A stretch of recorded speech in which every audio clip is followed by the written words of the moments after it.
Hello everyone, आज हम करने वाले हैं बायनॉमियल थ्योरम के कुछ इंपॉर्टेंट फार्मूलाज। सबसे पहले तो बायनॉमियल जो होती है it means a combination sum of the two terms. अगर हमारे पास पावर 2 है, पावर 3 है, पावर 4 तक वी कैन सॉल्व, हम कर सकते हैं सॉल्व। पावर 2 का फॉर्मूला भी नो x² + 2xy + y²। 3 का भी हमें पता है। सिमिलरली 4 के लिए भी हम सॉल्व कर सकते हैं, but when power raise to the 4 से भी ज़्यादा पावर हो जाएगी, ठीक है। जब बड़ी बड़ी पावर्स आ जाएंगी तो उसके लिए हमें बायनॉमियल थ्योरम की अप्लाई करने की ज़रूरत होती है। तो बायनॉमियल थ्योरम क्या बोलती है कि हमारे पास अगर दो टर्म का कॉम्बिनेशन है, ठीक है, पावर कुछ भी है उसकी, तो हम उसको इस तरह से एक्सपैंड कर सकते हैं, जैसे NC 0 x power n y power 0। अब आगे क्या होता है, यहाँ पे x की पावर 1 से कम होती जाएगी, y की पावर 1 से इंक्रीज होती जाएगी, ठीक है। एंड दी एंड ये बन जाएगा हमारे पास x power 0 y power maximum that is n। अब इसमें क्या होता है, इसमें जो टोटल नंबर ऑफ टर्म्स हमेशा होंगी वो होंगी कितनी, n+1 टर्म आएंगी, एक ज़्यादा टर्म आती है इसमें, और सम ऑफ पावर्स जो होता है वो हमेशा कितना होगा, हमेशा n रहेगा। पावर्स का सम मतलब n+0 n, n-1 + 1 n। जहाँ पे हम जितनी बार भी करेंगे पावर्स का सम हमेशा n आता है।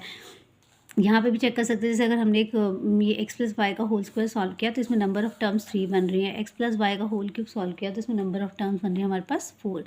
अब कुछ इंपॉर्टेंट फार्मूलाज हैं जिनको बोलते हैं properties of binomial coefficient.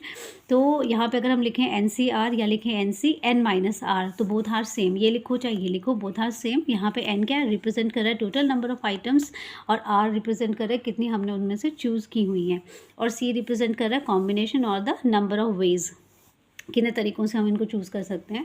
Next है NCR, इसको लिख सकते हैं, अगर हमने n/r बाहर पहले ही ले लिया तो अंदर क्या बचा, एक कम रह गया, n-1, एक n हमने बाहर ले लिया तो अंदर कितने n रहे हमारे पास, n-1, और r भी कितने बचे, r-1। वैसे ही अगर हम n+1 CR+1 लेते हैं और हमने n+1 ओवर r+1 एक बाहर ले लिया तो अंदर कितने बचे हमारे पास कॉम्बिनेशन, एक चला गया बाहर तो अंदर बचा NCR। ओके, तो नेक्स्ट है हमारे पास, अगर हम दो कॉन्जिक्यूटिव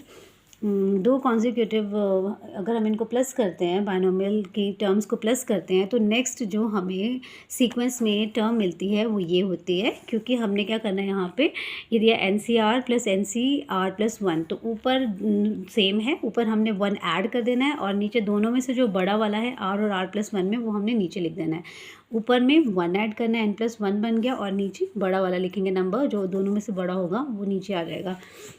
नेक्स्ट हमारे पास ये रेशो को कैलकुलेट करने के लिए फार्मूलाज हैं। NCR कॉफिशिएंट्स की रेशो को अगर हमने करना है तो हम उसके लिए यूज़ कर सकते हैं NCR ओवर NCR-1। तो क्या लिखते हैं इसमें, n में से ये आ जाएगा n-r+1, n में से ये माइनस कर देते हैं, ठीक है, और नीचे क्या आ जाता है r, और यहाँ पे n में से क्या माइनस करेंगे, r को, तो ऊपर आ गया n, ये n में से r को माइनस किया, n-r, और नीचे आ जाता है r+1। नेक्स्ट है हमारे पास जर्नल टर्म। तो जर्नल टर्म क्या होती है, जर्नल टर्म होती है कि अगर हमें कोई भी स्पेसिफिक टर्म फाइंड आउट करनी है तो उसके लिए फॉर्मूला है, जैसे हमारे को यहाँ पे देख के रखा हुआ x + y पावर n, तो हमें निकालनी है कोई भी स्पेसिफिक टर्म निकालनी है, तो हमने लिखा TR+1 फॉर्मूला इसका। NCR x फर्स्ट टर्म का जो पावर है वो क्या हो जाएगी, दोनों को माइनस करके आएगी, n-r, और y की पावर हो जाएगी जो ये नीचे लिखी हुई है r, y power r। Now next है मिडिल टर्म फाइंड आउट करने का। तो मिडिल टर्म फाइंड आउट करनी है तो ये डिपेंड करती है n पे। अगर n इवन है तो हमारे पास मिडिल टर्म निकालने का फॉर्मूला होता है n+2 ओवर प्लस n/2 + 1, ये वाली टर्म। और अगर n ऑड है तो हमारे पास दो मिडिल टर्म आती हैं, एक होती है n+1/2 और एक होती है n+3/2। अब क्योंकि n हमारे पास ऑड है तो उसमें कुछ ऐड करना पड़ेगा, ठीक है, तभी हमारे पास आएगी मिडिल टर्म। तो हमारे पास जब दो केसेस में अगर हमारे पास n इवन है तो एक ही मिडिल टर्म आती है, n ऑड है तो दो मिडिल टर्म आती हैं हमारे पास। नेक्स्ट है ग्रेटेस्ट बायनॉमियल कोफिशिएंट। तो ये भी दो केसेस है। व्हेन n इज़ इवन, अगर n इवन है तो हमारे पास जो ग्रेटेस्ट बायनॉमियल कोफिशिएंट होता है वो क्या होता है, NC n/2, और n/2 किसको रिप्रेजेंट कर रहा है, यहाँ पे r को, NCR होता है तो r की वैल्यू होती है n/2, n/2। ये होता है हमारे पास ग्रेटेस्ट बायनॉमियल कोफिशिएंट जब n इवन है, और जब n ऑड है तो ग्रेटेस्ट बायनॉमियल कोफिशिएंट होता है n-1/2। यहाँ पे हम क्या करते हैं, यहाँ पे जो हमारे पास r की वैल्यू वही आ जाती है हमारे पास n-1/2 और n+1/2। ये देता है हमें ग्रेटेस्ट बायनॉमियल कोफिशिएंट। नेक्स्ट है coefficient of x power r in the expansion of this 1 + x whole power n के एक्सपेंशन में जो हमारे पास r का कोफिशिएंट होता है वो ये होता है NCR। ओके, अब ये था हमारे पास बायनोमियल। अगर हम मल्टीनोमियल की बात करते हैं तो मल्टीनोमियल में क्या होता है, मान लो 3 टर्म के लिए हम कर रहे हैं x1 plus x2 plus x3 whole power n, तो ये क्या होती है n फैक्टोरियल पावर जो भी है, और नीचे आ जाएगा r1 factorial, r2 factorial, r3 factorial, and यहाँ आ जाता है x1 power r1, x2 power r2 and x3 power r3, where ये जो है r1 plus r2 plus r3, ये क्या आएगा हमारे पास, ये देगा हमें n, जो कि सम ऑफ पावर्स है, sum of powers is equal to n।